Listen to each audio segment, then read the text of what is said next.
पश्चिम Africa में आतंकवाद एक गंभीर समस्या है जो पिछले कुछ दशकों में बढ़ता जा रहा है। ये क्षेत्र हिंसा, उग्रवाद और आतंकवादी संगठनों की गतिविधियों का सामना कर रहा है, जिससे वहां की सुरक्षा, स्थिरता और आर्थिक विकास पर बुरा असर पड़ रहा है। मुख्य रूप से पश्चिम अफ्रीका में आतंकवादी गतिविधियों के लिए बोको हराम और Islamic State West Africa Province जैसे आतंकवादी संगठन जिम्मेदार हैं। ये संगठन विशेष रूप से नाइजीरिया, नाइजर, चाड और कैमरून जैसे देशों में सक्रिय हैं।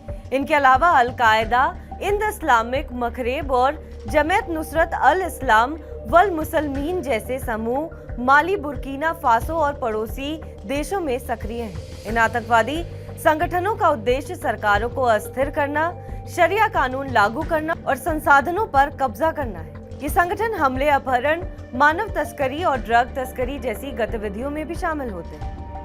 पश्चिम अफ्रीका वर्तमान में आतंकवाद का नया केंद्र बन गया है और इसके कई कारण हैं। पहला, पश्चिम अफ्रीका के कई देशों में राजनीतिक अस्थिरता है, जहां तख्तापलट, भ्रष्टाचार और कमजोर शासन व्यवस्था ने आतंकवादी संगठनों को पनपने का मौका दिया है। सरकार की कमजोर स्थिति का फायदा उठाकर ये समूह अपनी जड़ें मजबूत कर रहे हैं। दूसरा, इस क्षेत्र में गरीबी और बेरोजगारी का उच्च दर है। युवा पीढ़ी के पास रोजगार के अवसरों की कमी होने के कारण वे आतंकवादी संगठनों के आसान शिकार बन जाते हैं, जो उन्हें पैसे और जीवन में उद्देश्य का वादा करते हैं। तीसरा, धार्मिक और जातीय विवाद भी आतंकवाद को बढ़ावा देने में सहायक है।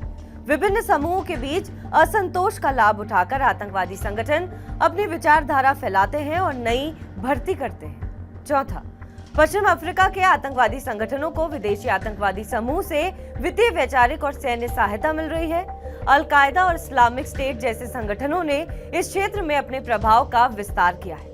पांचवा, पश्चिम अफ्रीका की सीमाएं बहुत ही कमजोर और नियंत्रित करना मुश्किल है, जिससे आतंकवादी संगठनों के लिए एक देश से दूसरे देश में आवाजाही करना आसान हो जाता है। इस क्षेत्र में घने जंगल, पहाड़ और खुले रेगिस्तान हैं, जो आतंकवादियों को छिपने और संचालित होने के लिए उपयुक्त स्थान प्रदान करते हैं। छठा, क्षेत्रीय सरकारों और सुरक्षा बलों के पास आवश्यक संसाधन और क्षमताओं की कमी है, जो आतंकवाद से प्रभावी ढंग से लड़ने के लिए आवश्यक है। इससे आतंकवादी संगठनों को नियंत्रण करना और भी उन्हें खत्म करना चुनौतीपूर्ण हो जाता है। इन कारणों के चलते पश्चिम अफ्रीका धीरे धीरे आतंकवाद के लिए एक प्रमुख केंद्र बन गया है और वहां सुरक्षा की स्थिति दिन ब दिन खराब हो रही है।